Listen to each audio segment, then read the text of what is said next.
ny toepo.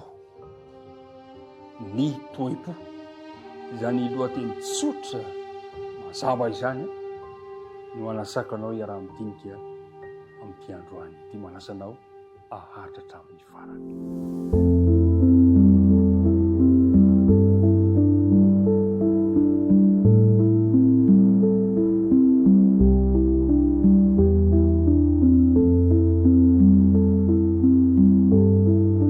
Faliana mandrakariva ary namana no hiatranoko aminao, hifankahitako aminao, naiza misy ianao na eto an-toerana na any ampitan-dranomasina amin'ny toerana akaiky sy ny lavitra indrindra, andeha mba hifanao fahafatana isika dia tononona aminao mandrakariva ny fiadanan'ny Tompo aminao sy ny ankohonanao.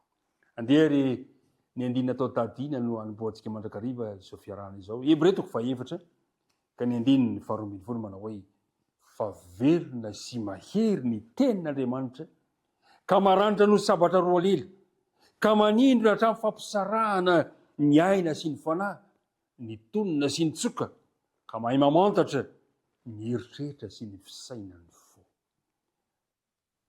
Manandanja izany tenin'Andriamanitra izany, mafonja izany, verina sy mahery ny tenin'Andriamanitra, ny toepo. Andeha ho jerentsika ny voalaza amin'ny bokon'ny Joba 2:20 hoe Joba 2:20 ka ny andininy 2:20 mba hitarihana saintsika ahoana no ahafahantsika mandray ny fampianarana ny tenin'Andriamanitra mba ho amintsika. Dia misy taridalana omen'ny soratra masina amin'izany. Izao ny voalazany: masina ianao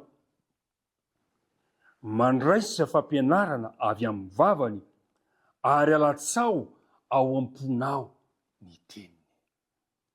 Mpiara midinika namana, manana didy isika, manana andraikitra isika, manana zotsika amaly zany antso ny tenin'Andriamanitra izany, mandraisa fampianarana avy amin'ny tenin'Andriamanitra ary alatsao ao am-ponao izany teny izany. Zany hoe miankina betsaka amin'ny toem-pontsika zany ny fandraisantsika sy fisian'ny hery ny tenin'Andriamanitra eo amin'ny fiainantsika tsirairay avy. Zao ny voalaza amin'ny Korintianina 1, Korintianina 1 toko 2 ka ny andininy 4:20. Korintianina 2 ka ny andininy 4:20, tsy maninona vakitsika ny andininy 5:20. Hoy izy hoe fa ny olona izay iaraka ny nofy ihany dia tsy mba mandray izay any fanahin'Andriamanitra, fa fahadalana aminy zany sady tsy azony satria araka ny fanahy no hamantarana azy. Andininy 5:20. Fa ny olona araka ny fanahy kosa dia mahafantatra ny zavatra rehetra kanefa izy tsy fantarin'olona. Mazava ny fanambarana, miankina amin'ny toem-ponao ny ahafahanao mandray tsara ny tenin'Andriamanitra. Ny fahaiza-manavaka ara-panahy dia midika ho fananana fahalalana sy fahatakarana ara-panahy eo amin'ny olona tsirairay avy. Raha toa ka raha misokatra ara-panahy ny olona anankiray dia azo antoka fa voarainy tsara ny tenin'Andriamanitra. Fa raha toa ka manana saina mikatrina kosa izy, saina mihidy ara-panahy, dia azo antoka fa ho sarotra aminy ny andro iray rehefa hamarinana izay tian'Andriamanitra omena azy. Noho izany dia ilaitsika manana toepo mifanaraka amin'ny siram-pon'Andriamanitra eo ampandraisantsika izany tenin'Andriamanitra zany. Dia jerevantsika ny voalaza ao amin'ny Tesalonianina 1, Tesalonianina 1 toko 2 ka ny andininy 7:20. Tesalonianina 1, Tesalonianina 1 toko 2 ka ny andininy 7:20 manao hoe ary noho izany izahay dia tsy mitsahatra misaotra an'Andriamanitra satria rehefa nandray ny tenin'Andriamanitra izay notorianay ianareo, izany hoe nitory-teniny apôstôly Paoly, dia nandray izy ireo dia nisaotra Paoly.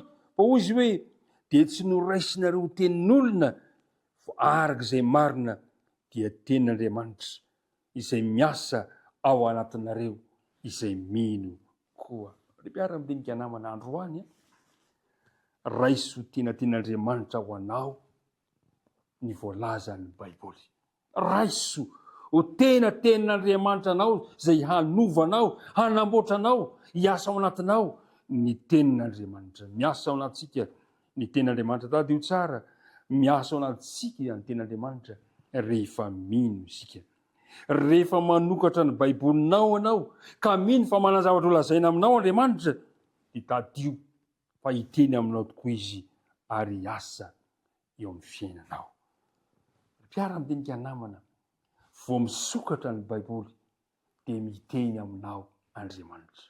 Avelao hiteny eo amin'ny fiainantsika Andriamanitra, ary zava-dehibe ny tenin'Andriamanitra izay omeny anao. Ka ny tanjona lehibe ny baiboly dia nilaza amintsika ny fahamarinana, ilaza amintsika ny toetry ny fifandraisantsika amin'Andriamanitra, ary milaza amintsika hoe ahoana ny fomba natanjahana ny finoana ny tsirairay avy. Mangatà mandrakariva ny fanahy masina hitaritarana antsika, mangatà mandrakariva ny fanahin'Andriamanitra hitarika antsika ho amin'izany fianarana sy ny fandinihana ny tenin'Andriamanitra izany, araka ny voalazany amin'ny Timoty faharoa toko 7 ka ny 5:15 manao hoe, Timoty faharoa toko 7 ka ny 5:15, fatry ny fony vao izaza ianao dia efa nahalala ny soratra masina izay mampahendry anao ho amin'ny famonjena amin'ny finoana izay ao Kristy Jesosy. Ny tompany hombanao, ny tompany hitantananao, ka ny toem-ponao mandinika soratra masina dia toem-po efa vonona sahady andray ny fahamarinana, andray sahady ny taridalana amin'ny ten'Andriamanitra anao, ka hitarika anao amin'ny fahendrena. Hombanao an'izy amin'ity tontolo andro ity hivavaka isika.